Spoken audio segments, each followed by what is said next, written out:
J'ai acheté ce matin une toute nouvelle machine. Bonjour monsieur. Bon voilà, le ponçage c'est fait. On a un truc qui est vraiment pas mal. Donc ça dégage.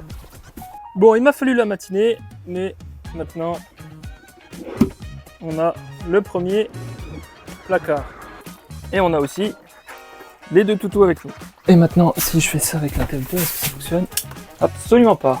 Oh quel connard, je l'ai fait à l'envers. Salut à tous, c'est reparti pour un tour. Cette semaine, ça va être une petite semaine parce que je peux venir que 2 jours sur le chantier, mais on va essayer d'avancer un petit peu quand même. Donc pour commencer, je vais commencer à regarder pour faire un petit peu du plaquage sur mes parois. Regardez pour le plaquage au niveau de la douche. Il faut que je repère exactement la dimension de la douche pour pouvoir plaquer cette partie-là et voir pour la niche aussi à ce niveau-là. Donc là pour le moment, je vais tracer la douche, voir où elle tombe. Et voilà, il faudra aussi, avant que je finisse de plaquer, là-haut, là, il faut que je fasse mon trou pour mettre mon spot que j'avais oublié de faire. Donc j'ai pas mal de choses à faire quand même.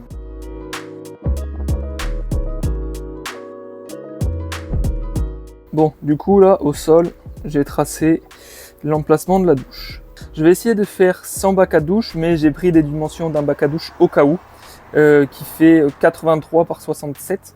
Donc comme ça au moins, si jamais, j'aurai toujours la possibilité de mettre un bac à douche dedans. Maintenant, je vais faire une plaque de cette dimension-là pour plaquer ici, parce qu'après, du coup, à ce niveau-là, j'aurai un montant. Et du coup, je peux plaquer à peu près au moins jusque là et la jonction sera cachée derrière le montant. Parce que je veux pas avoir de jonction apparente sur mes plaques aux endroits où il n'y a pas de meubles. Donc j'essaye de tout faire pour que toutes les jonctions de mes plaques de plaquage contre les murs soient cachées derrière des meubles ou des trucs comme ça.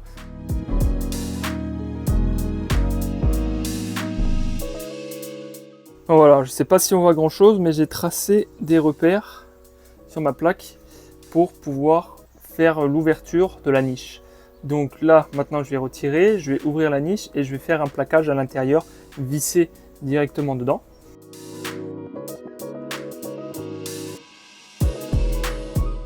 Donc voilà, maintenant que j'ai mon trou, j'ai plus qu'à faire le caisson qui viendra se visser par derrière. Donc pour ça, je vais utiliser le loukoumet de 10 mm.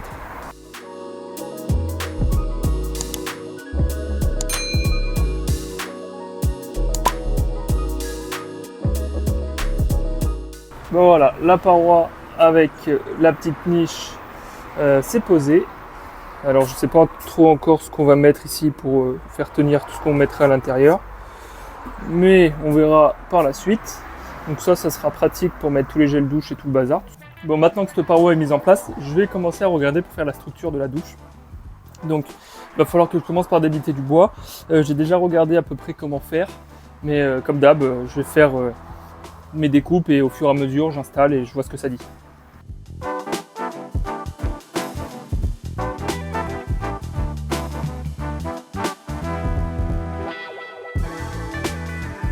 Je vais regarder pour commencer ici ou peut-être déjà directement mettre la plaque de contreplaqué là pour pas être embêté après. Je sais pas encore, je réfléchis. Parce que si je mets ma plaque de contreplaqué tout de suite, est-ce que ça va pas m'embêter justement après? Bon, je vais déjà faire là et je verrai après s'il faut, j'enlèverai les vis pour sortir le bout de paroi et mettre là. Et mettre le contreplaqué.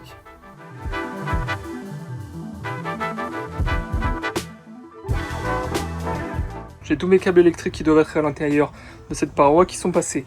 Je vais les faire monter après un peu plus haut dans la paroi dans le style comme ça. Parce que je vais avoir mes deux arrivées d'eau qui vont arriver par ici au milieu. Comme ça, ça ne se croise pas. L'eau a sa place et l'électricité aura sa place un peu plus haut. Et comme ça, on met un petit peu de distance entre les deux. J'ai du coup aussi posé le retour ici. Donc pour le moment, ça va rester comme ça. Parce qu'on va sûrement mettre une paroi qu'on a vue là sur Amazon. Donc on va checker ça avec Linda pour être sûr. Et comme ça, je mettrai les montants qui me manquent en fonction de la paroi si on la prend. Donc là, ce que je vais faire, c'est que je vais plaquer cette face-là, intérieure. J'ai encore assez de bois pour le faire. Donc je vais plaquer ça.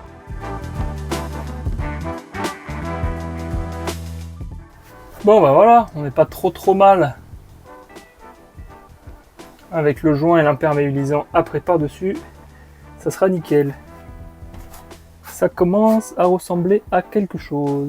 Aujourd'hui pour commencer, j'ai reçu la nouvelle sonde de niveau d'eau en remplacement du coup, donc ce que je vais faire, c'est qu'on va tester ça tout de suite, voir si ça fonctionne, si tout est ok. Et comme ça, après, je peux terminer enfin ce meuble-là, le fermer, mettre la LED à l'intérieur pour pouvoir voir le niveau d'eau. Donc, première étape de la journée, avant toute chose, c'est essayer de faire ce branchement et faire que ça fonctionne cette fois. Ça serait vraiment bien. Donc, c'est parti, on va se replonger sur la sonde. Bon voilà, j'ai fait un premier test sans mettre les câbles comme je voulais exactement, mais juste pour voir si ça fonctionne. Et cette fois, quand je prends le flotteur ici, donc là je le monte, cette fois, ça fonctionne correctement. Et quand je redescends, le niveau descend.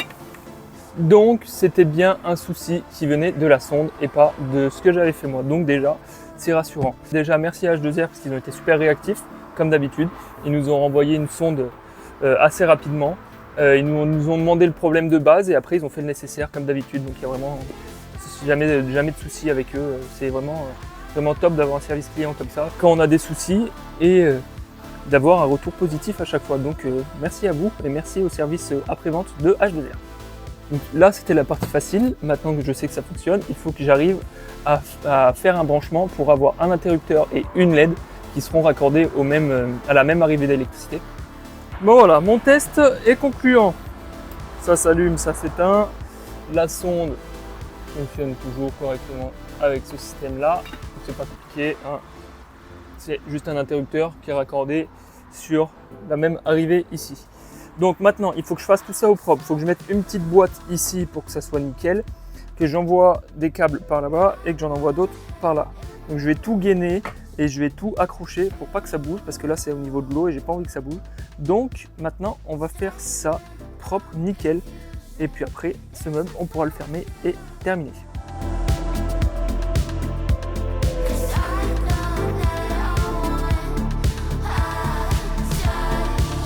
Bon, voilà, tous les raccordements sont faits. Donc là j'ai la boîte de dérivation qui récupère le jus pour la LED qui est là-bas au fond, hop, voilà, qui récupère aussi l'alimentation de l'interrupteur. On a aussi dedans l'alimentation de la sonde. Donc tout ça, ça fonctionne. Donc tout le raccordement est fait. Ensuite, alors dans la sonde, là, j'ai un fil qui va au négatif de la batterie et j'ai un fil qui part là-bas directement pour rejoindre l'émetteur ici. Donc là, on voit que l'émetteur est à 0 parce qu'il n'y a pas d'eau dans la cuve. Mais ça fonctionne. Donc tout ça, c'est bon. Sur la suite de la vidéo, j'ai eu un souci de son. Donc ça sera juste un timelapse, mais je vais vous expliquer ce que j'ai fait ensuite.